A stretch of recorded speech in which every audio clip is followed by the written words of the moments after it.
ਸਤਿ ਸ਼੍ਰੀ ਅਕਾਲ ਜੀ। ਲੈ ਕੇ ਆਏ ਜੀ ਅੱਜ ਇੱਕ ਹੋਰ ਨਵੀਂ ਕਹਾਣੀ। ਉਮੀਦ ਹੈ ਤੁਹਾਨੂੰ ਇਹ ਵੀ ਜ਼ਰੂਰ ਪਸੰਦ ਆਵੇਗੀ। ਮੇਰਾ ਨਾਮ ਅਰਜੁਨ ਹੈ ਤੇ ਮੈਂ ਆਪਣੇ ਨਾਲ ਦੇ ਪਿੰਡ ਵਿੱਚ ਇੱਕ ਸਕੂਲ ਵਿੱਚ ਬੱਚਿਆਂ ਨੂੰ ਪੜ੍ਹਾਉਂਦਾ ਸੀ। ਮੇਰੀ ਖੁਆਇਸ਼ ਸੀ ਕਿ ਮੈਂ ਇਸ ਤੋਂ ਵੀ ਵਧੀਆ ਨੌਕਰੀ ਤੇ ਲੱਗ ਜਾਵਾਂਗਾ, ਪਰ ਮੈਨੂੰ ਮਜਬੂਰੀ ਵਿੱਚ ਇਹੀ ਨੌਕਰੀ ਕਰਨੀ ਪਈ। ਮੈਂ ਹਜੇ ਤੱਕ ਸਰਕਾਰੀ ਟੀਚਰ ਨਹੀਂ ਸੀ ਲੱਗਿਆ, ਮੈਂ ਪ੍ਰਾਈਵੇਟ ਹੀ ਪੜ੍ਹਾਉਂਦਾ ਸੀ, ਪਰ ਮੈਨੂੰ ਮਜਬੂਰੀ ਵਿੱਚ ਨੌਕਰੀ ਕਰਨੀ ਪਈ। ਮੈਂ ਜਿਸ ਕਲਾਸ ਨੂੰ ਪੜ੍ਹਾਉਂਦਾ ਸੀ, ਮੇਰੀ ਕਲਾਸ ਦੀ ਇੱਕ ਵਿਦਿਆਰਥਣ ਬਹੁਤ ਹੀ ਅਜੀਬ ਤਰ੍ਹਾਂ ਦੀ ਸੀ ਤੇ ਉਹ ਮੇਰੇ ਨਾਲ ਅਜੀਬ ਹਰਕਤਾਂ ਕਰਦੀ ਰਹਿੰਦੀ ਸੀ। ਉਸ ਦੀ ਉਮਰ ਹਜੇ ਇੰਨੀ ਨਹੀਂ ਸੀ ਕਿ ਉਹ ਮੇਰੇ ਨਾਲ ਇਸ ਹੱਦ ਤੱਕ ਵੀ ਗੱਲ ਕਰ ਸਕੇਗੀ। ਮੈਂ ਤਾਂ ਹੈਰਾਨ ਸੀ ਕਿ ਉਸ ਕੁੜੀ ਵਿੱਚ ਇੰਨੀ ਛੋਟੀ ਉਮਰ ਵਿੱਚ ਹੀ ਉਹ ਸਾਰੀਆਂ ਹੱਦਾਂ ਪਾਰ ਕਰ ਜਾਵੇਗੀ। ਉਹ ਮੈਨੂੰ ਇੱਕ ਦਿਨ ਕਹਿੰਦੀ, "ਸਰ, ਮੈਂ ਤੁਹਾਡੇ ਨਾਲ ਵਿਆਹ ਕਰਾਉਣਾ ਹੈ।" ਮੈਂ ਤਾਂ ਹੈਰਾਨ ਰਹਿ ਗਿਆ ਕਿ ਉਹ ਹਜੇ 7ਵੀਂ ਕਲਾਸ ਦੀ ਸਟੂਡੈਂਟ ਸੀ ਤੇ ਉਹ ਇਸ ਤਰ੍ਹਾਂ ਦੀਆਂ ਗੱਲਾਂ ਕਰ ਰਹੀ ਸੀ। ਮੈਨੂੰ ਉਹ ਜਦੋਂ ਵੀ ਦੇਖਦੀ ਤਾਂ ਮੈਨੂੰ ਬਹੁਤ ਹੀ ਅਜੀਬ ਤਰ੍ਹਾਂ ਦਾ ਲੱਗਦਾ। ਉਹ ਮੇਰੇ ਨਾਲ ਬਹੁਤ ਗਲਤ ਹਰਕਤਾਂ ਕਰਦੀ ਰਹਿੰਦੀ ਸੀ। ਮੈਂ ਤਾਂ ਇਸ ਗੱਲ ਤੋਂ ਬਹੁਤ ਹੀ ਜ਼ਿਆਦਾ ਪਰੇਸ਼ਾਨ ਸੀ। ਮੈਂ ਕਿਸੇ ਨੂੰ ਹੋਰ ਵੀ ਇਸ ਬਾਰੇ ਨਹੀਂ ਸੀ ਦੱਸ ਸਕਦਾ, ਕਿਉਂਕਿ ਉਸ ਕੁੜੀ ਨੂੰ ਤਾਂ ਸਾਰਿਆਂ ਨੇ ਹੀ ਬੱਚੀ ਕਹਿਣਾ ਸੀ ਤੇ ਮੇਰੇ ਤੇ ਹੀ ਉਲਟਿਆ ਸਾਰਿਆਂ ਨੇ ਇਲਜ਼ਾਮ ਲਗਾਉਣਾ ਸੀ। ਫਿਰ ਇੱਕ ਦਿਨ ਤਾਂ ਉਸਨੇ ਸਾਰੀਆਂ ਹੱਦਾਂ ਹੀ ਪਾਰ ਕਰ ਦਿੱਤੀਆਂ ਤੇ ਮੇਰੇ ਨਾਲ। ਮੇਰਾ ਨਾਮ ਅਰਜੁਨ ਹੈ। ਮੈਂ ਇੱਕ ਮਿਡਲ ਕਲਾਸ ਫੈਮਿਲੀ ਤੋਂ। ਮੇਰੇ ਪਰਿਵਾਰ ਵਿੱਚ ਮੇਰੇ ਤੋਂ ਇਲਾਵਾ ਇੱਕ ਮੇਰੀ ਭੈਣ, ਇੱਕ ਭਰਾ ਤੇ ਮੇਰੇ ਮੰਮੀ ਪਾਪਾ ਹੈ। ਮੈਂ ਆਪਣੇ ਪਰਿਵਾਰ ਦਾ ਸਭ ਤੋਂ ਵੱਡਾ ਪੁੱਤ ਹਾਂ। ਮੇਰੇ ਪਾਪਾ ਬਹੁਤ ਹੀ ਮਿਹਨਤੀ ਇਨਸਾਨ ਹਨ ਤੇ ਮੇਰੇ ਪਾਪਾ ਅਚਾਨਕ ਹੀ ਬਿਮਾਰ ਰਹਿਣ ਲੱਗ ਪਏ। ਇਸ ਲਈ ਹੁਣ ਉਹਨਾਂ ਤੋਂ ਜ਼ਿਆਦਾ ਕੰਮ ਨਹੀਂ ਸੀ ਹੁੰਦਾ, ਪਰ ਉਹ ਇੱਕ ਬਹੁਤ ਵੱਡੀ ਫੈਕਟਰੀ ਵਿੱਚ ਮੈਨੇਜਰ ਦੀ ਨੌਕਰੀ ਦਾ ਕੰਮ ਕਰਦੇ ਸਨ। ਕੰਮ ਜ਼ਿਆਦਾ ਹੋਣ ਦੀ ਵਜ੍ਹਾ ਦੇ ਨਾਲ ਉਹਨਾਂ ਦੀ ਤਨਖਾਹ ਵੀ ਵੱਧ ਸੀ। ਉਹ ਬਹੁਤ ਸਾਲਾਂ ਤੋਂ ਹੀ ਉਸ ਫੈਕਟਰੀ ਵਿੱਚ ਕੰਮ ਕਰਦੇ ਸਨ। ਮੈਂ ਘਰ ਦਾ ਵੱਡਾ ਪੁੱਤ ਸੀ, ਇਸ ਲਈ ਘਰ ਦੇ ਮੈਨੂੰ ਹੀ ਜ਼ਿਆਦਾ ਪਿਆਰ ਕਰਦੇ ਸਨ। ਮੇਰੀ ਉਮਰ ਛੋਟੀ ਸੀ, ਪਰ ਮੈਂ ਆਪਣੇ ਪਾਪਾ ਦੀ ਮਦਦ ਕਰਨੀ ਚਾਹੁੰਦਾ ਸੀ। ਮੈਂ ਚਾਹੁੰਦਾ ਸੀ ਕਿ ਮੈਨੂੰ ਵੀ ਕੋਈ ਨਾ ਕੋਈ ਨੌਕਰੀ ਮਿਲ ਜਾਵੇ। ਮੈਂ ਐਮਏ ਪਾਸ ਕੀਤਾ ਸੀ, ਇਸ ਲਈ ਆਸਾਨੀ ਨਾਲ ਮੈਨੂੰ ਸਰਕਾਰੀ ਟੀਚਰ ਦੀ ਨੌਕਰੀ ਮਿਲ ਗਈ। ਮੈਂ ਨੌਕਰੀ ਕਰਨਾ ਤਾਂ ਨਹੀਂ ਸੀ ਚਾਹੁੰਦਾ, ਪਰ ਮੈਂ ਕਦੋਂ ਤੱਕ ਆਪਣੇ ਪਾਪਾ ਦੇ ਮੋਢਿਆਂ ਤੇ ਬੋਝ ਬਣ ਕੇ ਰਹਿੰਦਾ ਤੇ ਉਹਨਾਂ ਤੇ ਆਪਣਾ ਹੋਰ ਭਾਰ ਪਾਉਂਦਾ, ਕਿਉਂਕਿ ਮੈਂ ਹੁਣ ਜਵਾਨ ਹੋ ਗਿਆ ਸੀ। ਇਸ ਲਈ ਮੈਨੂੰ ਵੀ ਨੌਕਰੀ ਦੀ ਤਲਾਸ਼ ਸੀ। ਇਸ ਲਈ ਮੈਨੂੰ ਜਦੋਂ ਸਰਕਾਰੀ ਸਕੂਲ ਵਿੱਚ ਨੌਕਰੀ ਮਿਲ ਗਈ ਤਾਂ ਉੱਥੇ ਮੇਰੀ ਤਨਖਾਹ ਵੀ ਵਧੀਆ ਸੀ। ਮੇਰੇ ਪਾਪਾ ਦਾ ਕੰਮ ਵੀ ਵਧੀਆ ਚੱਲ ਰਿਹਾ ਸੀ। ਇਹੀ ਸੀ, ਇਸੇ ਕਾਰਨ ਸਾਡੇ ਘਰ ਵਿੱਚ ਕਿਸੇ ਚੀਜ਼ ਦੀ ਕੋਈ ਕਮੀ ਨਹੀਂ ਸੀ। ਸਾਡੀ ਜ਼ਿੰਦਗੀ ਬਹੁਤ ਵਧੀਆ ਤੇ ਖੁਸ਼ੀ-ਖੁਸ਼ੀ ਚੱਲ ਰਹੀ ਸੀ। ਮੇਰੇ ਪਾਪਾ ਮੇਰੀ ਨੌਕਰੀ ਕਰਨ ਤੇ ਬਹੁਤ ਖੁਸ਼ ਸਨ। ਆਖਰ ਉਹਨਾਂ ਦੇ ਸਿਰ ਤੋਂ ਵੀ ਜ਼ਿੰਮੇਵਾਰੀ ਦਾ ਬੋਝ ਘਟਿਆ ਸੀ। ਮੈਨੂੰ ਆਪਣੇ ਛੋਟੇ ਭੈਣ ਭਰਾ ਦੀ ਪੜ੍ਹਾਈ ਦਾ ਵੀ ਫਿਕਰ ਸੀ। ਮੈਂ ਵੀ ਚਾਹੁੰਦਾ ਸੀ ਕਿ ਉਹ ਵੀ ਪੜ੍ਹ ਲਿਖ ਜਾਣ ਤੇ ਆਪਣੀ ਭੈਣ ਦਾ ਵਿਆਹ ਵੀ ਮੈਂ ਪੂਰੀ ਸ਼ਾਨੋ ਸ਼ੌਕਤ ਨਾਲ ਕਰਨਾ ਚਾਹੁੰਦਾ ਸੀ, ਕਿਉਂਕਿ ਸਾਡੇ ਇੱਕੋ ਇੱਕ ਭੈਣ ਸੀ। ਮੈਂ ਆਪਣੇ ਮੰਮੀ ਪਾਪਾ ਨੂੰ ਬਹੁਤ ਪਿਆਰ ਕਰਦਾ ਸੀ ਤੇ ਹਮੇਸ਼ਾ ਹੀ ਉਹਨਾਂ ਦਾ ਕਹਿਣਾ ਮੰਨਦਾ ਸੀ। ਪਹਿਲਾਂ ਤਾਂ ਮੈਂ ਸਕੂਲ ਵਿੱਚ ਪੀਰੀਅਡ ਮੁਤਾਬਕ ਹੀ ਪੜ੍ਹਾਉਂਦਾ ਸੀ, ਫਿਰ ਮੈਨੂੰ ਇੱਕ ਕਲਾਸ ਦੇ ਬੱਚਿਆਂ ਨੂੰ ਹੀ ਪੜ੍ਹਾਉਣ ਦੀ ਜ਼ਿੰਮੇਵਾਰੀ ਦਿੱਤੀ ਗਈ। ਸਕੂਲ ਵਿੱਚ ਨਵੇਂ ਐਡਮਿਸ਼ਨ ਹੋ ਰਹੇ ਸਨ, ਬੱਚਿਆਂ ਦੇ ਲਈ ਵੀ ਨਵੀਆਂ ਕਲਾਸਾਂ ਸਨ। ਮੈਨੂੰ ਵੀ ਸਕੂਲ ਵਿੱਚ ਨੌਕਰੀ ਕਰਦੇ ਨੂੰ 1 ਸਾਲ ਹੋ ਗਿਆ ਸੀ। ਮੈਨੂੰ 7ਵੀਂ ਕਲਾਸ ਦੀ ਜ਼ਿੰਮੇਵਾਰੀ ਦਿੱਤੀ ਗਈ। 7ਵੀਂ ਕਲਾਸ ਵਿੱਚ 35 ਬੱਚੇ ਸਨ। ਸਾਡਾ ਸਕੂਲ ਲੜਕੇ ਤੇ ਲੜਕੀਆਂ ਦਾ ਇਕੱਠਾ ਹੀ ਸੀ ਤੇ ਸਕੂਲ 10ਵੀਂ ਤੱਕ ਹੀ ਸੀ।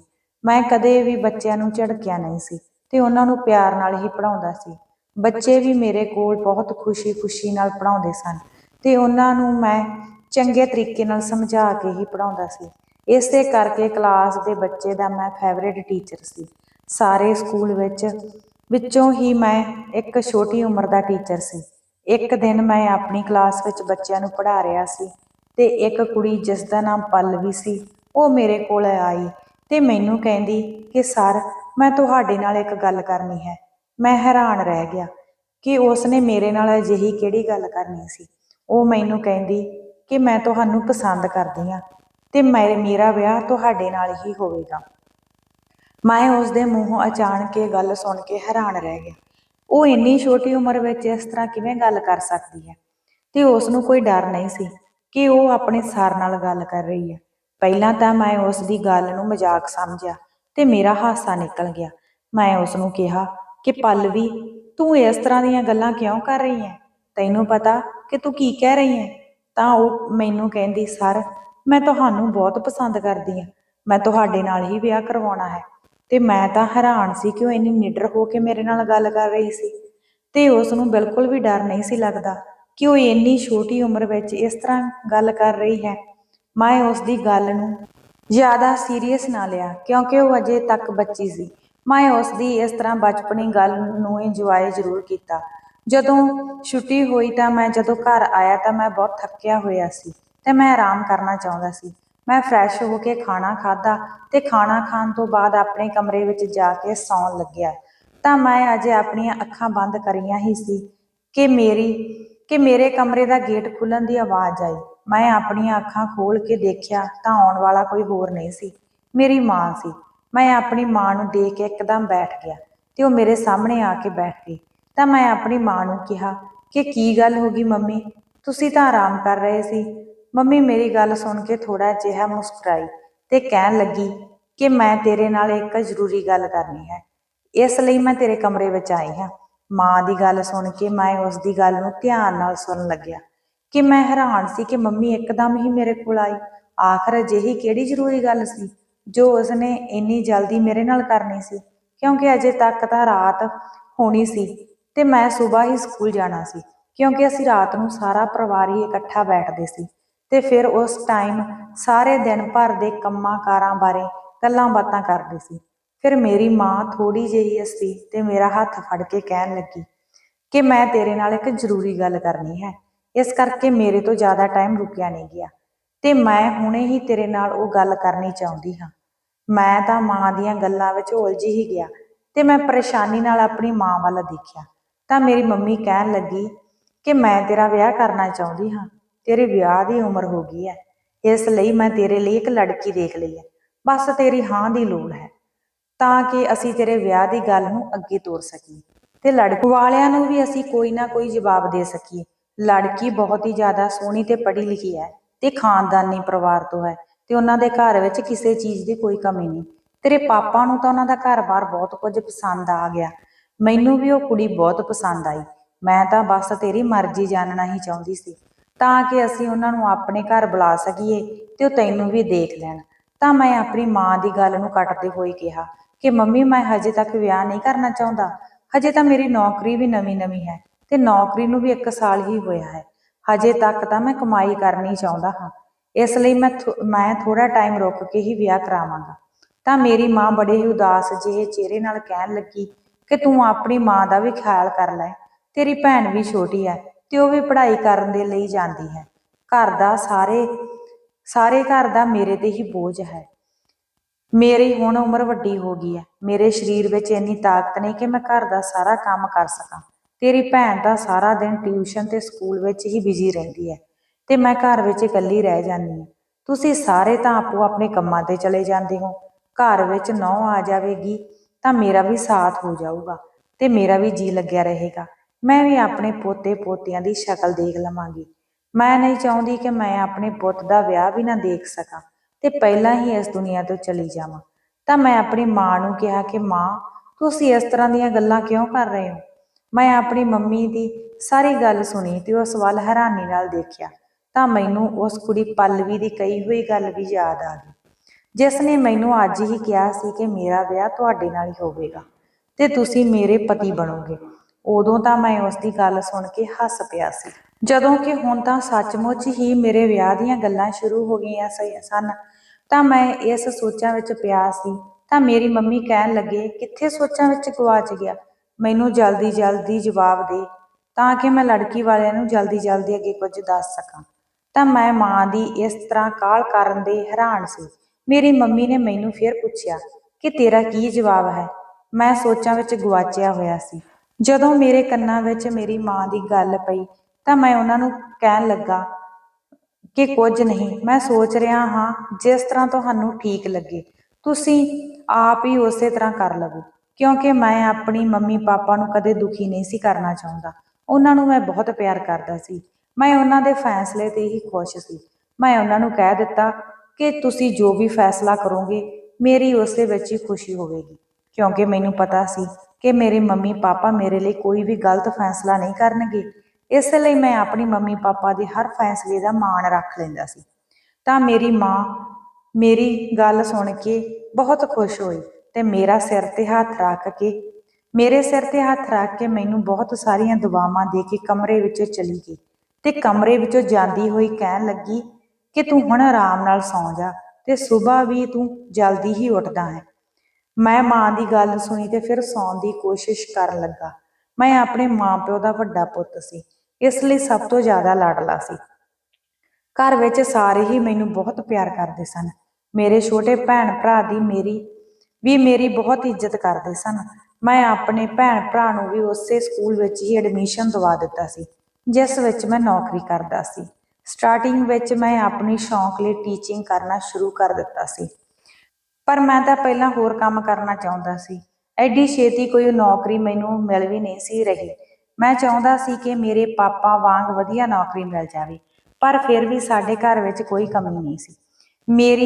ਮੇਰੀ ਤੇ ਮੇਰੇ ਪਾਪਾ ਦੀ ਕਮਾਈ ਵੀ ਵਧੀਆ ਹੋ ਰਹੀ ਸੀ। ਮੈਨੂੰ ਇਹ ਨੌਕਰੀ ਮੇਰੀ ਪੜ੍ਹਾਈ ਦੇ ਉੱਪਰ ਹੀ ਮਿਲੀ ਸੀ। ਮੇਰੇ ਪੜ੍ਹਾਉਣ ਦਾ ਤਰੀਕਾ ਦੇਖ ਕੇ ਸਕੂਲ ਦੇ ਪ੍ਰਿੰਸੀਪਲ ਨੇ ਮੇਰੀ ਸੈਲਰੀ ਵੀ ਵਧਾ ਦਿੱਤੀ ਸੀ। ਮੈਂ ਬੱਚਿਆਂ ਨੂੰ ਵੀ ਬਹੁਤ ਪਿਆਰ ਕਰਦਾ ਸੀ, ਉਹਨਾਂ ਨੂੰ ਬਹੁਤ ਪਿਆਰ ਨਾਲ ਹੀ ਪੜ੍ਹਾਉਂਦਾ ਸੀ। ਮੈਂ ਕਦੇ ਵੀ ਬੱਚਿਆਂ ਦੇ ਨਾਲ ਕੋਈ ਗਲਤ ਸ਼ਬਦ ਨਹੀਂ ਸੀ ਵਰਤਿਆ ਤੇ ਸਕੂਲ ਦਾ ਸਾਰਾ ਸਟਾਫ ਤੇ ਬੱਚੇ ਮੇਰੀ ਇੱਜ਼ਤ ਕਰਦੇ ਸਨ। ਮੈਂ ਪਰਮਾਨੈਂਟ 7ਵੀਂ ਕਲਾਸ ਦਾ ਹੀ ਟੀਚਰ ਸੀ। ਇੱਕ ਦਿਨ ਮੈਂ ਆਪਣੀ ਕਲਾਸ ਵਿੱਚ ਪੜ੍ਹਾ ਰਿਹਾ ਸੀ ਤਾਂ ਫਿਰ ਮੇਰੇ ਕੋਲ ਪੱਲਵੀ ਆਈ ਤੇ ਮੈਨੂੰ ਕਹਿਣ ਲੱਗੀ ਕਿ ਮੈਂ ਤੁਹਾਡੇ ਨਾਲ ਹੀ ਵਿਆਹ ਕਰਾਉਣਾ ਚਾਹੁੰਦੀ ਹਾਂ। ਮੈਂ ਫਿਰ ਵੀ ਉਸ ਦੀ ਗੱਲ ਨੂੰ ਹੱਸ ਕੇ ਟਾਲ ਦਿੱਤਾ। ਮੈਂ ਇਹੀ ਸੋਚ ਰਿਹਾ ਸੀ ਕਿ ਉਹ ਬੱਚੀ ਹੈ। ਅਕਸਰ ਬੱਚੇ ਨਾ ਸਮਝ ਹੁੰਦੇ ਹਨ ਤੇ ਉਹ ਇਸ ਤਰ੍ਹਾਂ ਦੀਆਂ ਗੱਲਾਂ ਕਰਦੇ ਹਨ ਤੇ ਉਹਨਾਂ ਨੂੰ ਨਹੀਂ ਪਤਾ ਕਿ ਇਸ ਦਾ ਨਤੀਜਾ ਕੀ ਹੋਵੇਗਾ। ਉਧਰ ਮੈਂ ਆਪਣੀ ਮੰਮੀ ਨੂੰ ਵੀ ਵਿਆਹ ਲਈ ਹਾਂ ਕਰ ਦਿੱਤੀ ਸੀ ਤੇ ਲੜਕੀ ਵਾਲਿਆਂ ਕੋਲ ਵੀ ਹਾਂ ਦਾ ਜਵਾਬ ਮੇਰਾ ਪਹੁੰਚ ਗਿਆ ਸੀ। ਫਿਰ ਮੇਰੀ ਮੰਮੀ ਨੇ ਮੈਨੂੰ ਇੱਕ ਦਿਨ ਦੱਸਿਆ ਕਿ ਲੜਕੀ ਵਾਲੇ ਤੈਨੂੰ ਦੇਖਣ ਲਈ ਆ ਰਹੇ ਨੇ। ਮੈਂ ਅੱਗੋਂ ਕੁਝ ਨਾ ਕਿਹਾ ਤੇ ਬਸ ਹਾਂ ਵਿੱਚ ਸਿਰ ਹਿਲਾ ਦਿੱਤਾ। ਮੇਰਾ ਕੰਮ ਸਿਰਫ ਇਹੀ ਸੀ ਕਿ ਮੈਂ ਸਵੇਰ ਤਿਆਰ ਹੋ ਕੇ ਸਕੂਲ ਲਈ ਚਲਾ ਜਾਂਦਾ ਸੀ। ਜਦੋਂ ਫਿਰ ਮੈਂ ਅਗਲੇ ਦਿਨ ਸਕੂਲ ਗਿਆ ਤਾਂ ਪੱਲਵੀ ਫਿਰ ਮੇਰੇ ਕੋਲ ਆਈ ਤੇ ਮੈਨੂੰ ਕਹਿਣ ਲੱਗੀ ਕਿ ਸਰ ਮੇਰਾ ਤੁਹਾਡੇ ਨਾਲ ਹੀ ਵਿਆਹ ਹੋਵੇਗਾ ਤੇ ਤੁਸੀਂ ਹੀ ਮੇਰੇ ਪਤੀ ਹੋਵੋਗੇ। ਮੈਂ ਉਸ ਦੀ ਗੱਲ ਨੂੰ ਫੱਸ ਕੇ ਫਿਰ ਟਾਲ ਦਿੱਤਾ ਕਿਉਂਕਿ ਮੈਂ ਉਸ ਦੀ ਗੱਲ ਤੇ ਜ਼ਿਆਦਾ ਗੌਰ ਨਾ ਕੀਤੀ। ਹੁਣ ਉਸ ਦਾ ਇਹ ਹਰ ਰੋਜ਼ ਦਾ ਹੀ ਕੰਮ ਹੋ ਗਿਆ ਸੀ। ਉਹ ਹਰ ਰੋਜ਼ ਮੇਰੇ ਕੋਲ ਆਉਂਦੀ ਤੇ ਇਸੇ ਤਰ੍ਹਾਂ ਗੱਲ ਕਰਕੇ ਆਪਣੀ ਜਗ੍ਹਾ ਤੇ ਬੈਠ ਜਾਂਦੀ। ਉਹ ਕਲਾਸ ਵਿੱਚ ਵੀ ਸਭ ਤੋਂ ਜ਼ਿਆਦਾ ਹੁਸ਼ਿਆਰ ਸੀ, ਪਰ ਮੈਂ ਕਦੇ ਵੀ ਹੁਸ਼ਿਆਰ ਬੱਚੇ ਵੱਲ ਜ਼ਿਆਦਾ ਧਿਆਨ ਨਹੀਂ ਸੀ ਦਿੱਤਾ ਕਿਉਂਕਿ ਮੇਰੇ ਲਈ ਬਾਕੀ ਬੱਚਿਆਂ ਦੀ ਅਹਿਮੀਅਤ ਵੀ ਉਸ ਹੁਸ਼ਿਆਰ ਬੱਚੇ ਜਿੰਨੀ ਹੀ ਸੀ। ਕਿਉਂਕਿ ਮੈਂ ਨਹੀਂ ਸੀ ਚਾਹੁੰਦਾ ਕਿ ਮੈਂ ਸਿਰਫ ਹੁਸ਼ਿਆਰ ਬੱਚੇ ਨੂੰ ਹੀ ਧਿਆਨ ਨਾਲ ਪੜ੍ਹਾਵਾਂ, ਕਿਉਂਕਿ ਮੇਰੀ ਸੋਚ ਇਹ ਸੀ ਕਿ ਜਿਹੜੇ ਬੱਚੇ ਕਮਜ਼ੋਰ ਹਨ ਉਹਨਾਂ ਦੇ ਉੱਪਰ ਵੀ ਪੂਰਾ ਧਿਆਨ ਦਿੱਤਾ ਜਾਵੇ। ਉਹ ਪੜ੍ਹਾਈ ਵਿੱਚ ਜ਼ਰੂਰ ਹੁਸ਼ਿਆਰ ਸੀ, ਪਰ ਗੱਲਾਂ ਉਹ ਬਹੁਤ ਹੀ ਅਜੀਬ ਤਰ੍ਹਾਂ ਦੀਆਂ ਕਰਦੀ ਸੀ। ਉਹ ਜਦੋਂ ਮੇਰੇ ਕੋਲ ਇਸ ਤਰ੍ਹਾਂ ਦੀ ਹਰ ਰੋਜ਼ ਗੱਲ ਕਰਦੀ ਤਾਂ ਮੈਂ ਉਸ ਦੀ ਗੱਲ ਨੂੰ ਮਜ਼ਾਕ ਸਮਝ ਕੇ ਹੀ ਟਾਲ ਦਿੰਦਾ ਸੀ। ਪਰ ਕਦੋਂ ਤੱਕ ਮੈਂ ਕਰਦਾ। ਉਸ ਦੀ ਤਾਂ ਇਹ ਹਰ ਰੋਜ਼ ਦੀ ਆਦਤ ਬਣ ਚੁੱਕੀ ਸੀ। ਹੁਣ ਤਾਂ ਉਸ ਦੀ ਗੱਲ ਹੱਦ ਤੋਂ ਬਾਹਰ ਜਾ ਚੁੱਕੀ ਸੀ ਤੇ ਮੇਰੀ ਬਰਦਾਸ਼ਤ ਤੋਂ ਗੱਲਬਾਤ ਬਾਹਰ ਹੁੰਦੀ ਜਾ ਰਹੀ ਸੀ। ਹੁਣ ਤਾਂ ਮੈਨੂੰ ਕਦੇ-ਕਦੇ ਉਸ ਤੇ ਗੁੱਸਾ ਵੀ ਆ ਜਾਂਦਾ ਸੀ, ਪਰ ਮੈਨੂੰ ਸਮਝ ਵਿੱਚ ਨਹੀਂ ਸੀ ਆ ਰਿਹਾ ਕਿ ਉਹ ਮੇਰੇ ਨਾਲ ਹਰ ਰੋਜ਼ ਇਸ ਤਰ੍ਹਾਂ ਦੀ ਗੱਲ ਕਿਉਂ ਕਰਦੀ ਹੈ ਤੇ ਉਹ ਬੇਵਜ੍ਹਾ ਜੋ ਇਸ ਤਰ੍ਹਾਂ ਕਦੇ ਵੀ ਨਹੀਂ ਸੀ ਹੋ ਸਕਦਾ। ਆਖਰ ਇੱਕ ਦਿਨ ਮੈਂ ਉਸ ਨੂੰ ਗੁੱਸੇ ਨਾਲ ਝਿੜਕਿਆ ਤੇ ਉਸ ਨੂੰ ਸਮਝਾਇਆ ਕਿ ਇਸ ਤਰ੍ਹਾਂ ਜੇਕਰ ਤੂੰ ਮੇਰੇ ਕੋਲ ਅੱਗੇ ਤੋਂ ਗੱਲ ਕਹੀ ਤਾਂ ਮੈਂ ਤੈਨੂੰ ਪ੍ਰਿੰਸੀਪਲ ਕੋਲ ਲੈ ਜਾਵਾਂਗਾ। ਪਰ ਫਿਰ ਵੀ ਉਹ ਜਦੋਂ ਵੀ ਮੈਨੂੰ ਦੇਖਦੀ ਤਾਂ ਬਸ ਇੱਕੋ ਹੀ ਗੱਲ ਕਹਿੰਦੀ ਸੀ। ਮੈਂ ਤਾਂ ਉਸ ਦੀ ਇਸ ਗੱਲ ਤੋਂ ਹੁਣ ਪਰੇਸ਼ਾਨ ਹੋ ਗਿਆ ਸੀ ਤੇ ਮੈਂ ਉਸ ਕੁੜੀ ਦੀ ਗੱਲ ਨੂੰ ਕਿਸੇ ਹੋਰ ਟੀਚਰ ਕੋਲ ਵੀ ਨਹੀਂ ਸੀ ਦੱਸ ਸਕਦਾ ਕਿਉਂਕਿ ਇਲਜ਼ਾਮ ਮੇਰੇ ਉੱਪਰ ਹੀ ਆਉਣਾ ਸੀ, ਕਿਉਂਕਿ ਸਾਰਿਆਂ ਨੇ ਮੈਨੂੰ ਹੀ ਗਲਤ ਸਮਝਣਾ ਸੀ ਤੇ ਉਹਨਾਂ ਨੇ ਕਹਿਣਾ ਸੀ ਕਿ ਉਹ ਤਾਂ ਬੱਚੀ ਹੈ, ਤੂੰ ਹੀ ਉਸ ਨੂੰ ਕੁਝ ਨਾ ਕੁਝ ਇਸ ਤਰ੍ਹਾਂ ਦਾ ਕਿਹਾ ਹੋਵੇਗਾ। ਮੈਂ ਉਸ ਨੂੰ ਬੱਚੀ ਸਮਝ ਕੇ ਨਜ਼ਰ ਅੰਦਾਜ਼ ਕਰਦਾ ਰਿਹਾ। ਮੈਂ ਤਾਂ ਹਰ ਰੋਜ਼ ਉਸ ਦੀ ਇਸ ਗੱਲ ਤੋਂ ਬਹੁਤ ਤੰਗ ਆ ਚੁੱਕਾ ਸੀ।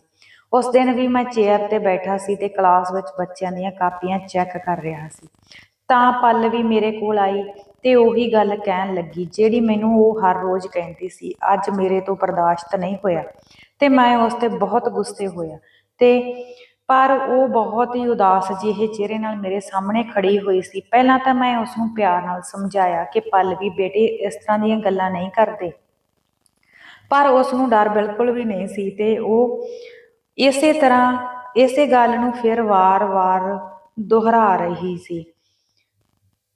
ਮੈਂ ਉਸ ਨੂੰ ਬਹੁਤ ਗੁੱਸੇ ਵਿੱਚ ਝਿੜਕਿਆ ਤੇ ਮੈਂ ਉਸਦੇ ਪਾਪਾ ਨੂੰ ਸਕੂਲ ਵਿੱਚ ਬੁਲਾਉਣਾ ਚਾਹੁੰਦਾ ਸੀ ਤੇ ਉਸ ਦੀਆਂ ਇਹ ਹਰਕਤਾਂ ਬਾਰੇ ਉਹਨਾਂ ਨੂੰ ਦੱਸਣਾ ਚਾਹੁੰਦਾ ਸੀ ਕਿ ਉਹ ਆਪਣੀ ਬੇਟੀ ਨੂੰ ਸਮਝਾਉਣ ਤੇ ਉਹ ਇਸ ਤਰ੍ਹਾਂ ਦੀਆਂ ਗੱਲਾਂ ਨਾ ਕਰਿਆ ਕਰੇ, ਕਿਉਂਕਿ ਹੁਣ ਤਾਂ ਉਸਦੀ ਉਮਰ ਪੜ੍ਹਨ ਲਿਖਣ ਦੀ ਹੈ।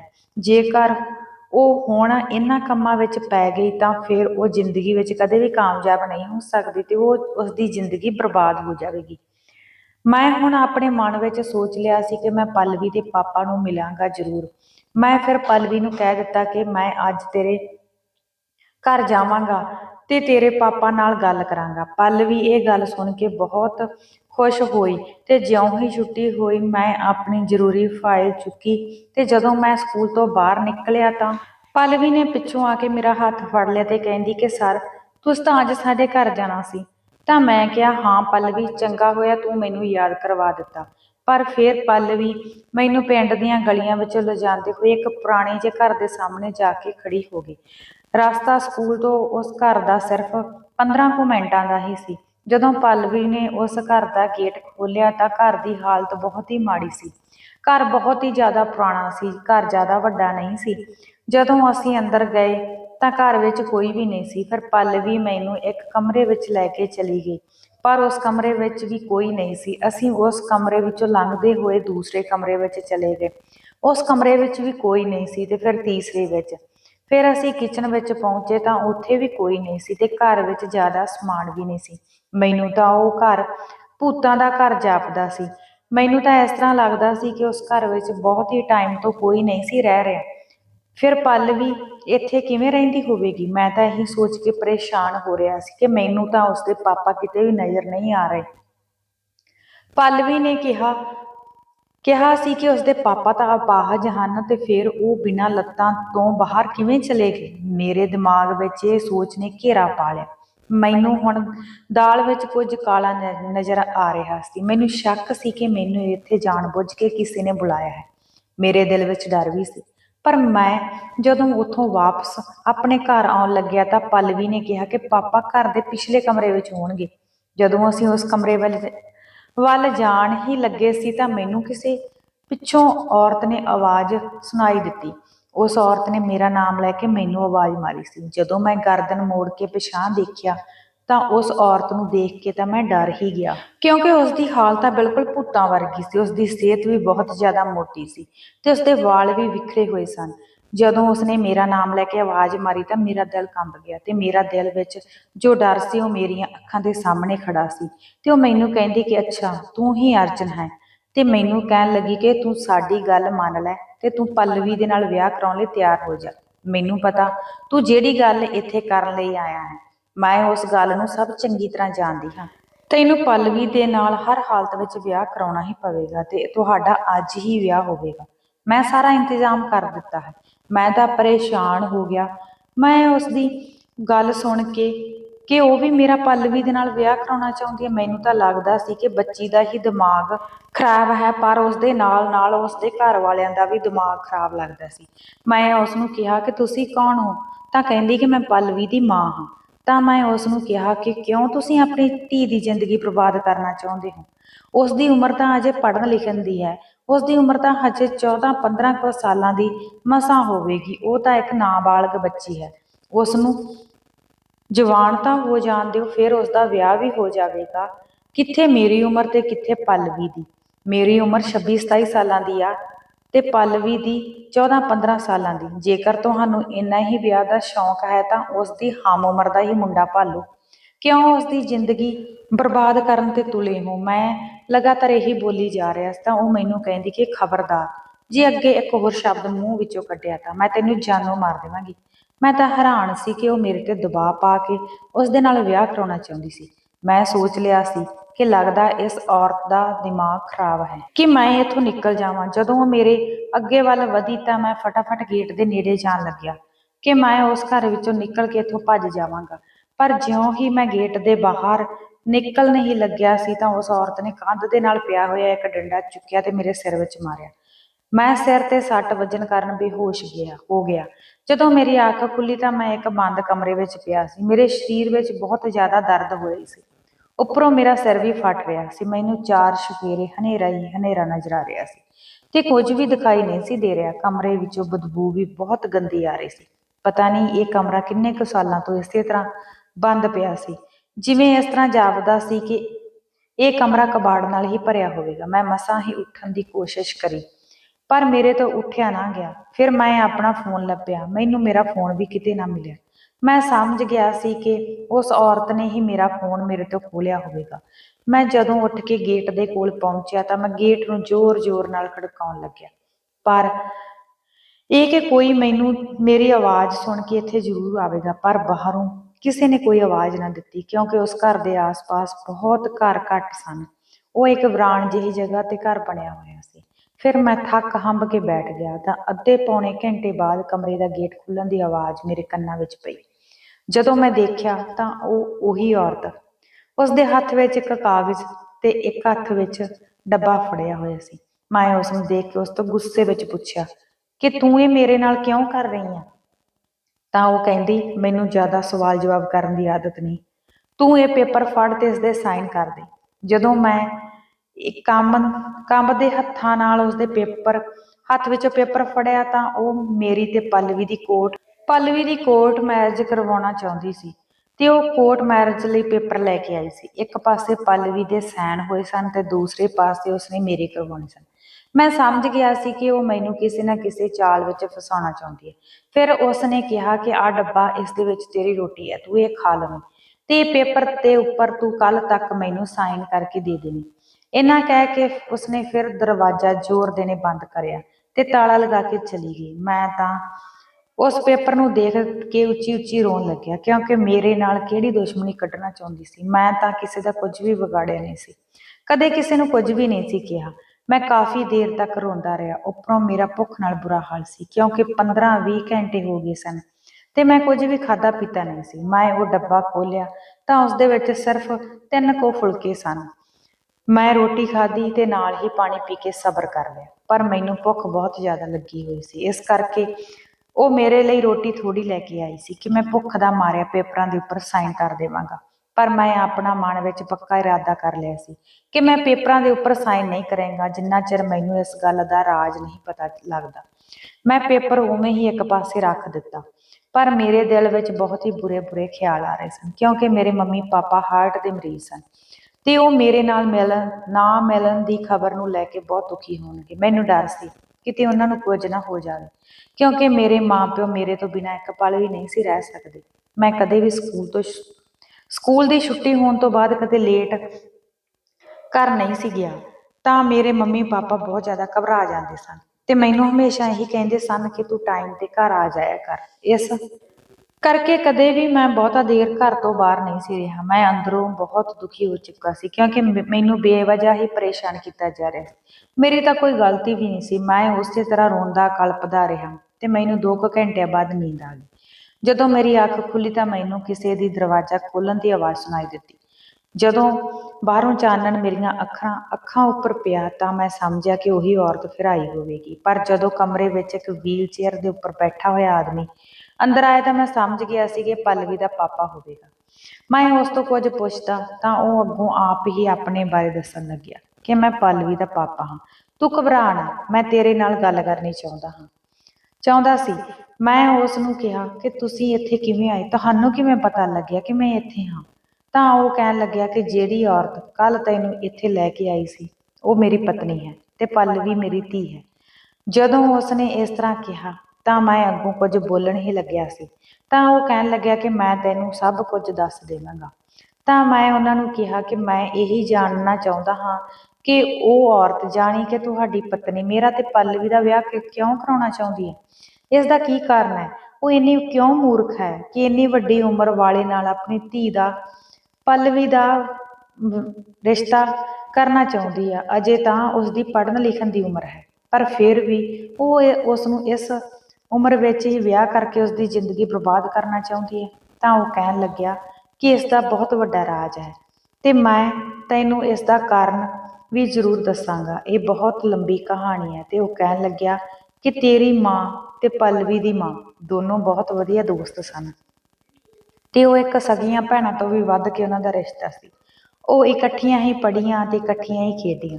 ਤੇ ਉਸ ਤੋਂ ਬਾਅਦ ਜਦੋਂ ਉਹਨਾਂ ਦਾ ਵਿਆਹ ਹੋ ਗਿਆ ਤਾਂ ਤੇਰੀ ਮਾਂ ਦੇ ਸਾਲ ਬਾਅਦ ਹੀ ਪੁੱਤ ਨੇ ਜਨਮ ਲਿਆ, ਜਾਣੀ ਕਿ ਤੇਰਾ ਜਨਮ ਹੋਇਆ। ਤੇਰੀ ਮਾਂ ਬਹੁਤ ਖੁਸ਼ ਸੀ ਕਿ ਮੇਰੇ ਪੁੱਤ ਹੋਇਆ। ਉਧਰੋਂ ਮੇਰੀ ਪਤਨੀ ਵੀ ਮਾਂ ਬਣਨ ਵਾਲੀ ਸੀ। ਮੇਰੀ ਪਤਨੀ ਵੀ ਇਹੀ ਚਾਹੁੰਦੀ ਸੀ ਕਿ ਮੇਰੀ ਕੁੱਖੋਂ ਵੀ ਪੁੱਤ ਹੀ ਜਨਮ ਲਵੇ। ਪਰ ਉਸਦੇ 4 ਮਹੀਨਿਆਂ ਬਾਅਦ ਧੀ ਨੇ ਜਨਮ ਲਿਆ, ਜਾਣੀ ਕਿ ਮੇਰੀ ਬੇਟੀ ਸਪਨਾ ਪੈਦਾ ਹੋਈ। ਤੇਰੀ ਮਾਂ ਦਾ ਤੇ ਮੇਰੀ ਘਰਵਾਲੀ ਦਾ ਆਉਣਾ ਜਾਣਾ ਤੇ ਮਿਲਣਾ ਜੁਲਣਾ ਬਹੁਤ ਹੀ ਵੱਧ ਸੀ। ਉਹ ਹਮੇਸ਼ਾ ਹੀ ਥੋੜੇ ਜਿਹੇ ਹੀ ਟਾਈਮ ਤੋਂ ਬਾਅਦ ਇੱਕ ਦੂਸਰੇ ਨੂੰ ਮਿਲ ਲੈਂਦੀਆਂ ਸਨ। ਜਦੋਂ ਅਸੀਂ ਇੱਕ ਦੂਸਰੇ ਦੇ ਘਰੇ ਜਾਂਦੇ ਸੀ ਤਾਂ ਤੇਰੀ ਮਾਂ ਨੇ ਮੇਰੀ ਘਰਵਾਲੀ ਨਾਲ ਵਾਅਦਾ ਕੀਤਾ ਕਿ ਮੈਂ ਆਪਣੇ ਪੁੱਤ ਦਾ ਵਿਆਹ ਤੇਰੀ ਧੀ ਸਪਨਾ ਨਾਲ ਹੀ ਕਰਾਂਗੀ। ਇਹ ਮੇਰਾ ਵਾਅਦਾ ਹੈ, ਤੂੰ ਦੁਖੀ ਨਾ ਹੋ। ਤੈਨੂੰ ਇਹੀ ਹੈ ਨਾ ਕਿ ਇਸ ਦਾ ਮੈਂ ਵਿਆਹ ਕਿਵੇਂ ਕਰਾਂਗੀ, ਪਰ ਮੈਂ ਇਸ ਦੀ ਜ਼ਿੰਮੇਵਾਰੀ ਲੈਂਦੀ ਹਾਂ। ਮੈਂ ਸਪਨਾ ਨੂੰ ਆਪਣੀ ਧੀ ਬਣਾ ਕੇ ਰੱਖਾਂਗੀ। ਜਦੋਂ ਤੇਰੀ ਮਾਂ ਨੇ ਇਹ ਗੱਲ ਕਹੀ ਤਾਂ ਮੇਰੀ ਘਰਵਾਲੀ ਦੀ ਟੈਨਸ਼ਨ ਖਤਮ ਹੋ ਗਈ, ਕਿਉਂਕਿ ਪਹਿਲਾਂ ਤਾਂ ਉਹ ਸਾਰਾ ਦਿਨ ਹੀ ਦੁਖੀ ਰਹਿੰਦੀ ਸੀ। ਇਸੇ ਤਰ੍ਹਾਂ ਸਪਨਾ ਜਦੋਂ ਹੌਲੀ ਹੌਲੀ ਵੱਡੀ ਹੋਣ ਲੱਗੀ ਤਾਂ ਮੇਰੀ ਘਰਵਾਲੀ ਉਸ ਨੂੰ ਇਹੀ ਸਮਝਾਉਂਦੀ ਸੀ ਕਿ ਤੂੰ ਕੋਈ ਵੀ ਗਲਤੀ ਨਾ ਕਰੀ, ਕਿਉਂਕਿ ਤੇਰਾ ਬਚਪਨ ਵਿੱਚ ਹੀ ਰਿਸ਼ਤਾ ਹੋਇਆ ਹੈ ਤੇ ਤੇਰੇ ਘਰ ਵਾਲੇ ਦਾ ਨਾਂ ਅਰਜੁਨ ਹੈ। ਉਹ ਦੋਵੇਂ ਸਹੇਲੀਆਂ ਆਪਸ ਵਿੱਚ ਮਿਲਦੀਆਂ ਜੁਲਦੀਆਂ ਰਹਿੰਦੀਆਂ ਸਨ ਤੇ ਤੁਹਾਨੂੰ ਦੋਨਾਂ ਨੂੰ ਆਪਸ ਵਿੱਚ ਕਦੇ ਵੀ ਨਹੀਂ ਸੀ ਮਿਲਣ ਦਿੱਤਾ। ਸਾਡੇ ਆਪਸੀ ਸੰਬੰਧ ਹੋਰ ਵੀ ਗਹਿਰੇ ਹੋ ਗਏ ਤਾਂ ਅਸੀਂ ਇੱਕ ਦੂਸਰੇ ਦੇ ਨਾਲ ਬਹੁਤ ਜ਼ਿਆਦਾ ਮਿਲਣ ਵਰਤਣ ਲੱਗ ਗਏ। ਫਿਰ ਮੇਰਾ ਤੇ ਤੇਰੇ ਪਾਪਾ ਦਾ ਵੀ ਬਿਜ਼ਨਸ ਸਾਂਝਾ ਸੀ। ਅਸੀਂ ਅਕਸਰ ਹੀ ਵੱਡੀਆਂ ਵੱਡੀਆਂ ਕੰਪਨੀਆਂ ਨਾਲ ਜਦੋਂ ਕੋਈ ਵੱਡੀ ਡੀਲ ਕਰਦੇ ਸੀ ਤਾਂ ਸਾਨੂੰ ਬਹੁਤ ਦੂਰ ਦੂਸਰੇ ਸ਼ਹਿਰਾਂ ਵਿੱਚ ਵੀ ਜਾਣਾ ਪੈਂਦਾ ਸੀ। ਜਦੋਂ ਅਸੀਂ ਦੂਸਰੇ ਸ਼ਹਿਰ ਵਿੱਚ ਕਿਸੇ ਜ਼ਰੂਰੀ ਕੰਮ ਲਈ ਜਾਂਦੇ ਸੀ ਤਾਂ ਅਸੀਂ ਆਪਣੀ ਗੱਡੀ ਲੈ ਕੇ ਹੀ ਜਾਂਦੇ ਸੀ। ਇੱਕ ਦਿਨ ਅਸੀਂ ਬਹੁਤ ਵੱਡੇ ਪ੍ਰੋਜੈਕਟ ਲਈ ਦੋਵੇਂ ਜਾ ਰਹੇ ਸੀ ਤੇ ਅਚਾਨਕ ਸਾਡਾ ਰਸਤੇ ਵਿੱਚ ਐਕਸੀਡੈਂਟ ਹੋ ਗਿਆ। ਐਕਸੀਡੈਂਟ ਇੰਨਾ ਭਿਆਨਕ ਸੀ ਕਿ ਮੇਰੀਆਂ ਤਾਂ ਉਸੇ ਵੇਲੇ ਹੀ ਲੱਤਾਂ ਖਤਮ ਹੋ ਗਈਆਂ ਤੇ ਦੋਵੇਂ ਹੀ ਟੁੱਟ ਗਈਆਂ ਤੇ ਉਹਨਾਂ ਦਾ ਉਸ ਤੋਂ ਬਾਅਦ ਆਪਰੇਸ਼ਨ ਵੀ ਕਰਾਇਆ। ਪਰ ਮੈਨੂੰ ਡਾਕਟਰਾਂ ਨੇ ਕਹਿ ਦਿੱਤਾ ਸੀ ਕਿ ਮੈਂ ਕਦੇ ਵੀ ਤੁਰ ਨਹੀਂ ਫਿਰ ਨਹੀਂ ਸਕਦਾ। ਉਧਰ ਤੇਰੇ ਪਾਪਾ ਦੇ ਵੀ ਸੱਟਾਂ ਤਾਂ ਲੱਗੀਆਂ ਸਨ ਪਰ ਜ਼ਿਆਦਾ ਨਹੀਂ ਸਨ। ਗੱਡੀ ਤੇਰੇ ਪਾਪਾ ਹੀ ਚਲਾ ਰਹੇ ਸਨ। ਜਦੋਂ ਸਾਡੇ ਐਕਸੀਡੈਂਟ ਦਾ ਪਤਾ ਲੱਗਿਆ ਤਾਂ ਸਾਨੂੰ ਹਸਪਤਾਲ ਵਿੱਚ ਦਾਖਲ ਕਰਵਾਇਆ ਗਿਆ। ਮੇਰੀ ਘਰਵਾਲੀ ਬਹੁਤ ਦੁਖੀ ਹੋਈ ਕਿਉਂਕਿ ਮੈਂ ਸਾਰੀ ਉਮਰ ਦੇ ਲਈ ਅਪਾਹਿਜ ਹੋ ਗਿਆ ਸੀ। ਉਦੋਂ ਸਾਡੇ ਘਰ ਦੇ ਹਾਲਾਤ ਜ਼ਿਆਦਾ ਚੰਗੇ ਨਹੀਂ ਸਨ। ਮੇਰਾ ਉਸ ਤੋਂ ਬਾਅਦ ਡਾਕਟਰਾਂ ਨੇ 2 ਵਾਰ ਆਪਰੇਸ਼ਨ ਕਰੇ। ਉਸ ਦੇ ਉੱਪਰ ਵੀ ਬਹੁਤ ਖਰਚਾ ਹੋਇਆ। ਤੇਰੇ ਪਾਪਾ ਨੇ ਹੌਲੀ ਹੌਲੀ ਸਾਡੇ ਤੋਂ ਦੂਰੀਆਂ ਬਣਾ ਲਈਆਂ ਤੇ ਉਹਨਾਂ ਨੇ ਕਦੇ ਵੀ ਇਹ ਨਹੀਂ ਸੀ ਸੋਚਿਆ ਕਿ ਉਹ ਸਾਡੀ ਕੁਝ ਨਾ ਕੁਝ ਮਦਦ ਕਰ ਦੇਣ। ਉਹਨਾਂ ਨੇ ਮਦਦ ਕਰਨ ਦੀ ਬਜਾਏ ਸਾਡੇ ਤੋਂ ਤਾਂ ਦੂਰ ਹੀ ਹੋ ਗਏ, ਕਿਉਂਕਿ ਉਹਨਾਂ ਨੂੰ ਪਤਾ ਸੀ ਕਿ ਮੈਂ ਬਹੁਤ ਹੀ ਕਰਜ਼ੇ ਥੱਲੇ ਹੋ ਗਿਆ। ਤੇ ਮੇਰੀ ਘਰਵਾਲੀ ਨੂੰ ਬਹੁਤ ਗੁੱਸਾ ਆਇਆ ਕਿਉਂਕਿ ਗੱਡੀ ਤੇਰੇ ਪਾਪਾ ਹੀ ਚਲਾ ਰਹੇ ਸਨ ਤੇ ਗਲਤੀ ਵੀ ਉਹਨਾਂ ਤੋਂ ਹੀ ਹੋਈ ਸੀ ਤੇ ਸਜ਼ਾ ਤੇ ਉਹ ਕਹਿੰਦੀ ਸੀ ਕਿ ਸਜ਼ਾ ਮੇਰੇ ਘਰ ਵਾਲੇ ਨੂੰ ਭੁਗਤਣੀ ਪਈ। ਫਿਰ ਮੇਰੀ ਘਰ ਵਾਲੀ ਜਦੋਂ ਕਦੇ ਵੀ ਤੇਰੀ ਮੰਮੀ ਦੇ ਨਾਲ ਫੋਨ ਤੇ ਗੱਲਬਾਤ ਕਰਦੀ ਤਾਂ ਉਹ ਸਹੀ ਢੰਗ ਨਾਲ ਗੱਲ ਵੀ ਨਹੀਂ ਸੀ ਕਰਦੇ। ਇਸ ਨੂੰ ਸ਼ੱਕ ਹੋ ਗਿਆ ਕਿ ਉਹਨਾਂ ਨੇ ਤਾਂ ਹੁਣ ਹੀ ਸਾਡੇ ਤੋਂ ਮੂੰਹ ਵੱਟ ਲਿਆ ਤੇ ਫਿਰ ਤਾਂ ਉਹ ਕਦੇ ਵੀ ਮੇਰੀ ਧੀ ਦਾ ਰਿਸ਼ਤਾ ਨਹੀਂ ਲੈਣਗੇ। ਫਿਰ ਇੱਕ ਦਿਨ ਅਚਾਨਕ ਹੀ ਮੇਰੀ ਘਰ ਵਾਲੀ ਨੇ ਤੇਰੀ ਮੰਮੀ ਨਾਲ ਫੋਨ ਤੇ ਗੱਲ ਕੀਤੀ ਤਾਂ ਉਹਨਾਂ ਨੇ ਕਿਹਾ ਕਿ ਹੁਣ ਤਾਂ ਆਪਣੇ ਧੀ ਪੁੱਤ ਜਵਾਨ ਹੋਣ ਵਾਲੇ ਨੇ ਤੇ ਹੁਣ ਤਾਂ ਆਪਾਂ ਆਪਣੀ ਦੋਸਤੀ ਨੂੰ ਰਿਸ਼ਤੇਦਾਰੀ ਵਿੱਚ ਬਦਲ ਲਵਾਂਗੇ। ਤਾਂ ਅੱਗੋਂ ਤੇਰੀ ਮੰਮੀ ਨੇ ਨਾ ਵਿੱਚ ਜਵਾਬ ਦੇ ਦਿੱਤਾ ਤੇ ਕਹਿੰਦੀ ਕਿ ਨਹੀਂ, ਮੈਂ ਤਾਂ ਆਪਣੇ ਪੁੱਤ ਦਾ ਕਿਸੇ ਵੱਡੇ ਘਰ ਵਿੱਚ ਰਿਸ਼ਤਾ ਕਰਾਂਗੀ। ਮੇਰੀ ਘਰ ਵਾਲੀ ਦਾ ਦਿਲ ਟੁੱਟ ਗਿਆ ਤੇ ਉਸ ਨੂੰ ਬਹੁਤ ਗੁੱਸਾ ਆਇਆ।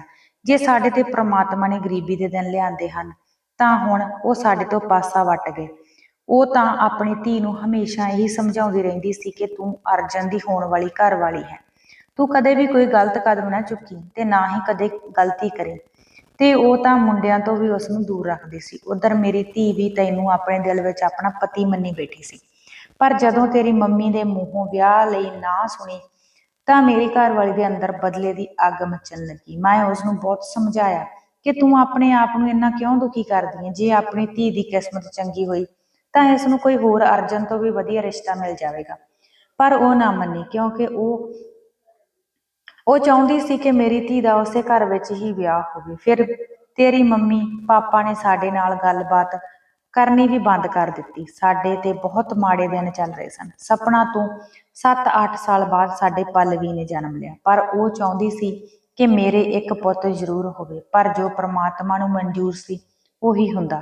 ਬੰਦਾ ਕੁਝ ਨਹੀਂ ਕਰ ਸਕਦਾ। ਮੇਰੀ ਘਰ ਵਾਲੀ ਵੀ ਪਾਗਲਾਂ ਦੀ ਤਰ੍ਹਾਂ ਹੋ ਗਈ। ਉਸ ਦੇ ਅੰਦਰ ਇੱਕ ਬਦਲੇ ਦੀ ਅੱਗ ਮੱਚਣ ਲੱਗੀ। ਉਹ ਕਹਿੰਦੀ ਸੀ ਕਿ ਮੇਰੀ ਧੀ ਉੱਥੇ ਹੀ ਵਿਆਹ ਕੇ ਜਾਵੇਗੀ। ਮੈਂ ਕਿਵੇਂ ਨਾ ਕਿਵੇਂ ਅਰਜੁਨ ਦਾ ਤੇ ਸਪਨਾ ਦਾ ਵਿਆਹ ਕਰਵਾ ਕੇ ਹੀ ਰਹਾਂਗੀ। ਮੇਰੀ ਧੀ ਵੀ ਇਸ ਤਰ੍ਹਾਂ ਨਹੀਂ ਸੀ ਕਰਨਾ ਚਾਹੁੰਦੀ, ਕਿਉਂਕਿ ਹੁਣ ਤਾਂ ਉਸਦੀ ਮਾਂ ਉਸਨੂੰ ਸ਼ਰੇਆਮ ਇਹੀ ਕਹਿੰਦੀ ਸੀ ਕਿ ਜਦੋਂ ਤੇਰਾ ਉਸ ਘਰ ਵਿੱਚ ਵਿਆਹ ਹੋ ਕੇ ਗਿਆ ਤਾਂ ਤੂੰ ਉਸ ਘਰ ਦੇ ਸਾਰੇ ਜੀਆਂ ਨੂੰ ਤੰਗ ਪਰੇਸ਼ਾਨ ਕਰੇਂਗੀ ਤੇ ਹੌਲੀ ਹੌਲੀ ਤੂੰ ਆਪਣੇ ਨਾਂ ਉਹਨਾਂ ਦੀ ਸਾਰੀ ਜ਼ਮੀਨ ਜਾਇਦਾਦ ਲਗਵਾ ਲਈ ਤੇ ਉਸ ਤੋਂ ਬਾਅਦ ਉਹਨਾਂ ਨੂੰ ਧੋਖਾ ਦੇ ਕੇ ਅਰਜਨ ਨੂੰ ਤਲਾਕ ਦੇ ਦੇਵੀਂ। ਫਿਰ ਤੂੰ ਚਾਹੇ ਜਿੱਥੇ ਮਰਜ਼ੀ ਵਿਆਹ ਕਰਵਾ ਲੈਣੀ। ਪਰ ਮੇਰੀ ਧੀ ਇਹ ਸਭ ਕੁਝ ਨਹੀਂ ਸੀ ਕਰਨਾ ਚਾਹੁੰਦੀ। ਉਹ ਦਿਲ ਦੀ ਬਹੁਤ ਸਾਫ਼ ਤੇ ਸਮਝਦਾਰ ਸੀ। ਉਸਨੇ ਵਧੀਆ ਪੜ੍ਹਾਈ ਲਿਖਾਈ ਕਰੀ ਸੀ। ਜਦੋਂ ਇੱਕ ਦਿਨ ਮੇਰੀ ਧੀ ਨੇ ਇਹ ਸਭ ਕੁਝ ਕਰਨ ਤੋਂ ਇਨਕਾਰ ਕਰ ਦਿੱਤਾ ਤਾਂ ਉਸਦੇ ਅੰਦਰ ਚੈਨ ਨਹੀਂ ਸੀ ਆਉਂਦਾ। ਉਸਨੂੰ ਹਮੇਸ਼ਾ ਇਹੀ ਲੱਗਦਾ ਸੀ ਕਿ ਮੇਰੇ ਅਪਾਹਜ ਪਿੱਛੇ ਤੇਰੇ ਪਾਪਾ ਦਾ ਹੀ ਹੱਥ ਸੀ। ਉਸਨੇ ਜਾਣਬੁੱਝ ਕੇ ਐਕਸੀਡੈਂਟ ਕਰਵਾਇਆ ਸੀ। ਇਸ ਗੱਲ ਦਾ ਤਾਂ ਮੈਨੂੰ ਵੀ ਪੱਕਾ ਪਤਾ ਨਹੀਂ ਸੀ ਕਿ ਉਹਨਾਂ ਨੇ ਇਹ ਐਕਸੀਡੈਂਟ ਜਾਣਬੁੱਝ ਕੇ ਕਰਿਆ ਸੀ ਜਾਂ ਫਿਰ ਕੁਦਰਤੀ ਤੌਰ ਤੇ ਹੀ ਹੋਇਆ ਸੀ। ਪਰ ਉਸ ਦੇ ਅੰਦਰ ਤਾਂ ਬਦਲੇ ਦੀ ਅੱਗ ਮੱਚ ਹੀ ਰਹੀ ਸੀ। ਉਹ ਚਾਹੁੰਦੀ ਸੀ ਕਿ ਜਿਵੇਂ ਅਸੀਂ ਬਰਬਾਦ ਹੋਏ ਹਾਂ ਉਵੇਂ ਹੀ ਤੁਹਾਡਾ ਵੀ ਘਰ ਬਰਬਾਦ ਹੋ ਜਾਵੇ। ਇਸੇ ਕਰਕੇ ਫਿਰ ਉਸਨੇ ਆਪਣੀ ਛੋਟੀ ਧੀ ਨੂੰ ਆਪਣਾ ਮੋਹਰਾ ਤੇ ਉਸ ਨੂੰ ਦੂਸਰੇ ਸਕੂਲ ਵਿੱਚ ਹਟਾ ਕੇ ਉਸ ਸਕੂਲ ਵਿੱਚ ਲਗਾ ਦਿੱਤਾ ਜਿੱਥੇ ਤੇਰੀ ਪੜ੍ਹਾਉਣ ਦੀ ਡਿਊਟੀ ਲੱਗੀ ਹੋਈ ਸੀ, ਕਿਉਂਕਿ ਉਹ ਤੁਹਾਡੇ ਘਰ ਦੀ ਹਰ ਇੱਕ ਪਲ ਪਲ ਦੀ ਖਬਰ ਰੱਖਦੀ ਸੀ। ਜਦੋਂ ਉਸ ਨੂੰ ਪਤਾ ਲੱਗਿਆ ਕਿ ਤੈਨੂੰ ਟੀਚਰ ਦੀ ਨੌਕਰੀ ਮਿਲ ਗਈ ਤੇ ਤੂੰ ਉੱਥੇ ਪੜ੍ਹਾਉਣ ਲੱਗ ਗਿਆ ਤਾਂ ਉਸਨੇ ਆਪਣੀ ਧੀ ਪੱਲਵੀ ਨੂੰ ਉੱਥੇ ਪੜ੍ਹਨ ਲਈ ਲਾ ਦਿੱਤਾ ਤੇ ਉਹ ਹਮੇਸ਼ਾ ਹੀ ਆਪਣੀ ਧੀ ਨੂੰ ਇਹ ਸਿਖਾ ਕੇ ਭੇਜਦੀ ਸੀ ਕਿ ਤੂੰ ਬਸ ਅਰਜਨ ਦੇ ਸਾਹਮਣੇ ਇਹੀ ਕਹੀਂ ਕਿ ਮੈਂ ਤੇਰੇ ਨਾਲ ਹੀ ਵਿਆਹ ਕਰਵਾਉਣਾ ਤੇ ਤੂੰ ਹੀ ਮੇਰਾ ਪਤੀ ਹੈ। ਇਸ ਦੇ ਕਰਕੇ ਤੈਨੂੰ ਉਹ ਹਰ ਰੋਜ਼ ਤੰਗ ਪਰੇਸ਼ਾਨ ਕਰਦੀ ਸੀ। ਮੈਂ ਸਕੂਲ ਆ ਨਹੀਂ ਸੀ ਸਕਦਾ, ਨਹੀਂ ਤਾਂ ਮੈਂ ਤੈਨੂੰ ਇਹ ਸਭ ਕੁਝ ਦੇ ਬਾਰੇ ਪਹਿਲਾਂ ਹੀ ਦੱਸ ਦਿੰਦਾ ਤੇ ਤੇਰੇ ਨਾਲ ਇਹ ਸਭ ਹਾਦਸਾ ਨਾ ਹੁੰਦਾ, ਕਿਉਂਕਿ ਮੈਂ ਨਹੀਂ ਸੀ ਚਾਹੁੰਦਾ ਕਿ ਤੈਨੂੰ ਬੇਵਜ੍ਹਾ ਪਰੇਸ਼ਾਨ ਕੀਤਾ ਜਾਵੇ। ਪਰ ਜੋ ਇਹਨਾਂ ਦੋਨਾਂ ਮਾਵਾਂ ਧੀਆਂ ਨੇ ਰਲ ਕੇ ਪਲਾਨ ਬਣਾਇਆ ਸੀ ਤਾਂ ਉਸ ਦਾ ਮੇਰੀ ਵੱਡੀ ਧੀ ਨੂੰ ਪਤਾ ਲੱਗ ਗਿਆ। ਫਿਰ ਉਸਨੇ ਮੈਨੂੰ ਸਾਰੀ ਗੱਲ ਦੱਸ ਦਿੱਤੀ। ਇਹ ਸਾਡਾ ਪੁਰਾਣਾ ਘਰ ਹੈ ਤੇ ਤੂੰ ਮੇਰੇ ਨਾਲ ਚੱਲ। ਅੱਗੇ ਦੀ ਕਹਾਣੀ ਤਾਂ ਮੈਂ ਆਪਣੇ ਨਵੇਂ ਘਰ ਵਿੱਚ ਜਾ ਕੇ ਹੀ ਦੱਸਾਂਗਾ। ਉਹ ਮੇਰੇ ਅੱਗੇ ਤੁਰ ਪਿਆ ਤੇ ਮੈਂ ਉਸਦੇ ਪਿੱਛੇ ਪਿੱਛੇ। ਅਸੀਂ ਇੱਕ ਗਲੀ ਨੂੰ ਛੱਡ ਕੇ ਦੂਸਰੀ ਗਲੀ ਵਿੱਚ ਗਏ ਤਾਂ ਸਾਹਮਣੇ ਇੱਕ ਬਹੁਤ ਸੋਹਣਾ ਘਰ ਸੀ।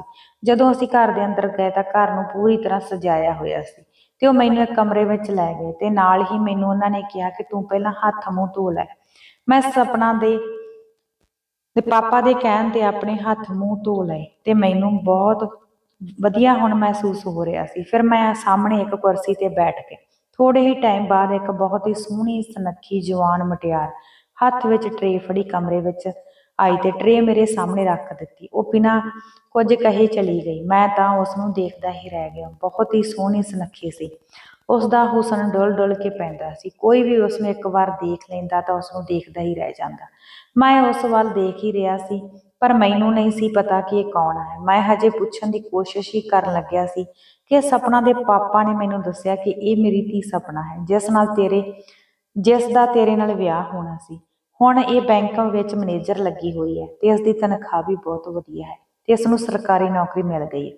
ਹੁਣ ਤਾਂ ਪ੍ਰਮਾਤਮਾ ਦੀ ਕਿਰਪਾ ਨਾਲ ਸਾਡੇ ਦਿਨ ਵੀ ਚੰਗੇ ਚੱਲ ਰਹੇ ਹਨ। ਮੈਂ ਪਹਿਲਾਂ ਖਾਣਾ ਖਾਣ ਤੋਂ ਇਨਕਾਰ ਕਰ ਦਿੱਤਾ, ਪਰ ਉਹਨਾਂ ਨੇ ਮੈਨੂੰ ਜ਼ਬਰਦਸਤੀ ਖਾਣਾ ਖਾਣ ਲਈ ਕਿਹਾ ਤੇ ਨਾਲ ਹੀ ਕਹਿਣ ਲੱਗੇ ਕਿ ਜੇ ਤੂੰ ਇੱਕ ਵਾਰ ਮੇਰੀ ਧੀ ਸਪਨਾ ਦੇ ਹੱਥ ਦਾ ਖਾਣਾ ਖਾ ਲਿਆ ਤਾਂ ਤੈਨੂੰ ਇਹ ਸਵਾਦ ਭੁੱਲਣਾ ਹੀ ਨਹੀਂ। ਮੈਂ ਜਦੋਂ ਖਾਣਾ ਖਾਦਾ ਤਾਂ ਵਾਕਿਆ ਹੀ ਉਹਨਾਂ ਦੀ ਕਹੀ ਹੋਈ ਗੱਲ ਸਹੀ ਸੀ ਤੇ ਉੱਤੋਂ ਮੈਂ ਭੁੱਖਾ ਵੀ ਸੀ। ਮੈਂ ਪੇਟ ਭਰ ਕੇ ਖਾਣਾ ਖਾਦਾ ਤਾਂ ਸਪਨਾ ਦੇ ਪਾਪਾ ਵੀ ਖੁਸ਼ ਹੋ ਗਏ ਤੇ ਉਹ ਮੈਨੂੰ ਕਹਿਣ ਲੱਗੇ ਕਿ ਤੂੰ ਹੁਣ ਬੇਫਿਕਰ ਹੋ ਕੇ ਆਪਣੇ ਘਰ ਚਲਾ ਜਾ, ਕਿਉਂਕਿ ਤੇਰੇ ਘਰ ਤੇਰੇ ਮੰਮੀ ਪਾਪਾ ਵੀ ਬਹੁਤ ਜ਼ਿਆਦਾ ਪਰੇਸ਼ਾਨ ਹੋਣਗੇ। ਮੈਂ ਬਾਕੀ ਸਭ ਕੁਝ ਆਪੇ ਹੀ ਸੰਭਾਲ ਲਵਾਂਗਾ। ਹੁਣ ਪੱਲਵੀ ਤੇ ਉਸਦੀ ਮਾਂ ਬਾਜ਼ਾਰ ਗਈਆਂ ਹਨ, ਇਸੇ ਕਰਕੇ ਮੈਂ ਮੌਕੇ ਦਾ ਫਾਇਦਾ ਉਠਾ ਕੇ ਤੈਨੂੰ ਉਸ ਘਰ ਵਿੱਚੋਂ ਇੱਥੇ ਲੈ ਆਇਆ ਹਾਂ। ਮੈਨੂੰ ਜਿਉਂ ਹੀ ਉਹਨਾਂ ਨੇ ਇਹ ਕਿਹਾ ਤਾਂ ਮੈਂ ਜਲਦੀ ਜਲਦੀ ਉਸ ਘਰ ਵਿੱਚੋਂ ਨਿਕਲ ਕੇ ਆਪਣੇ ਘਰ ਜਦੋਂ ਪਹੁੰਚਿਆ ਤਾਂ ਮੈਂ ਘਰ ਦਾ ਮਾਹੌਲ ਦੇਖ ਕੇ ਡਰ ਗਿਆ, ਕਿਉਂਕਿ ਸਾਰੇ ਘਰ ਵਿੱਚ ਸੋਗ ਪਿਆ ਹੋਇਆ ਸੀ ਤੇ ਬਹੁਤ ਹੀ ਉਦਾਸ ਜਿਹੀ ਘਰ ਵਿੱਚੋਂ ਆਵਾਜ਼ ਸੁਣਾਈ ਦੇ ਰਹੀ ਸੀ। ਜਦੋਂ ਮੈਂ ਘਰ ਦੇ ਅੰਦਰ ਪਹੁੰਚਿਆ ਤਾਂ ਮੇਰੇ ਮੰਮੀ ਪਾਪਾ ਤੇ ਮੇਰੇ ਭੈਣ ਭਰਾ ਬਹੁਤ ਰੋ ਰਹੇ ਸਨ, ਕਿਉਂਕਿ ਉਹਨਾਂ ਨੂੰ ਤਾਂ ਇਹੀ ਜਾਪਦਾ ਸੀ ਕਿ ਮੈਨੂੰ ਕਿਸੇ ਨੇ ਕਿਡਨੈਪ ਕਰ ਲਿਆ ਤੇ ਰਿਸ਼ਤੇਦਾਰ ਉਹਨਾਂ ਨੂੰ ਹੌਸਲਾ ਦੇ ਰਹੇ ਸਨ। ਪਰ ਜਦੋਂ ਮੈਂ ਆਪਣੀ ਮਾਂ ਅਤੇ ਪਾਪਾ ਦੇ ਸਾਹਮਣੇ ਗਿਆ ਤਾਂ ਉਹ ਮੈਨੂੰ ਦੇਖ ਕੇ ਚੌਂਕ ਗਏ ਤੇ ਉਹਨਾਂ ਨੇ ਮੈਨੂੰ ਘੁੱਟ ਕੇ ਜੱਫੀ ਪਾ ਲਈ ਤੇ ਉਹ ਬਹੁਤ ਰੋਈ ਤੇ ਮੈਨੂੰ ਪੁੱਛਣ ਲੱਗੇ ਕਿ ਤੂੰ ਕਿੱਥੇ ਗਿਆ ਸੀ। ਜਦੋਂ ਮੈਂ ਉਹਨਾਂ ਨੂੰ ਸਾਰੀ ਕਹਾਣੀ ਦੱਸੀ ਤਾਂ ਉਹ ਇੱਕਦਮ ਹੀ ਸਹਿਮ ਗਏ ਤੇ ਮੇਰੀ ਮੰਮੀ ਕਹਿਣ ਲੱਗੀ ਕਿ ਮੈਨੂੰ ਉਸ ਔਰਤ ਤੋਂ ਇਹ ਉਮੀਦ ਨਹੀਂ ਸੀ, ਉਹ ਤਾਂ ਮੇਰੀ ਬਚਪਨ ਦੀ ਸਹੇਲੀ ਸੀ। ਜਦੋਂ ਮੇਰੀ ਮੰਮੀ ਨੇ ਇਹ ਗੱਲ ਕਹੀ ਤਾਂ ਮੈਂ ਆਪਣੀ ਮੰਮੀ ਦੀ ਗੱਲ ਟੋਕਦੇ ਹੋਏ ਕਿਹਾ, ਮੰਮੀ ਉਹਨਾਂ ਨੂੰ ਵੀ ਤਾਂ ਤੁਹਾਡੇ ਤੋਂ ਬਹੁਤ ਉਮੀਦ ਸੀ, ਪਰ ਤੁਸੀਂ ਵੀ ਉਹਨਾਂ ਨਾਲ ਬਹੁਤ ਗਲਤ ਕੀਤਾ ਕਿਉਂਕਿ ਤੁਸੀਂ ਉਹਨਾਂ ਦਾ ਮਾੜੇ ਸਮੇਂ ਵਿੱਚ ਸਾਥ ਛੱਡ ਦਿੱਤਾ। ਸਪਨਾ ਬਹੁਤ ਵਧੀਆ ਕੁੜੀ ਹੈ, ਮੈਂ ਉਸ ਨੂੰ ਦੇਖ ਲਿਆ ਹੈ ਤੇ ਮੈਂ ਹੁਣ ਉਸ ਦੇ ਨਾਲ ਹੀ ਵਿਆਹ ਕਰਾਵਾਂਗਾ। ਜਦੋਂ ਉਹਨਾਂ ਨੇ ਮੇਰੀ ਇਹ ਗੱਲ ਸੁਣੀ ਤਾਂ ਮੇਰੀ ਮੰਮੀ ਇੱਕਦਮ ਕਹਿਣ ਲੱਗੀ ਕਿ ਮੈਂ ਨਹੀਂ, ਤੇਰਾ ਉਸ ਘਰ ਵਿੱਚ ਵਿਆਹ ਨਹੀਂ ਹੋਣ ਦੇਵਾਂਗੀ। ਤਾਂ ਮੇਰੇ ਪਾਪਾ ਬਹੁਤ ਸ਼ਰਮਿੰਦਾ ਸਨ ਤੇ ਉਹ ਮੈਨੂੰ ਕਹਿਣ ਲੱਗੇ ਕਿ ਨਹੀਂ ਬੇਟੇ, ਤੇਰਾ ਹੁਣ ਉਸ ਘਰ ਵਿੱਚ ਹੀ ਵਿਆਹ ਹੋਵੇਗਾ ਕਿਉਂਕਿ ਮੈਂ ਤਾਂ ਉਹਨਾਂ ਨੂੰ ਪਹਿਲਾਂ ਹੀ ਧੋਖਾ ਦਿੱਤਾ ਹੈ।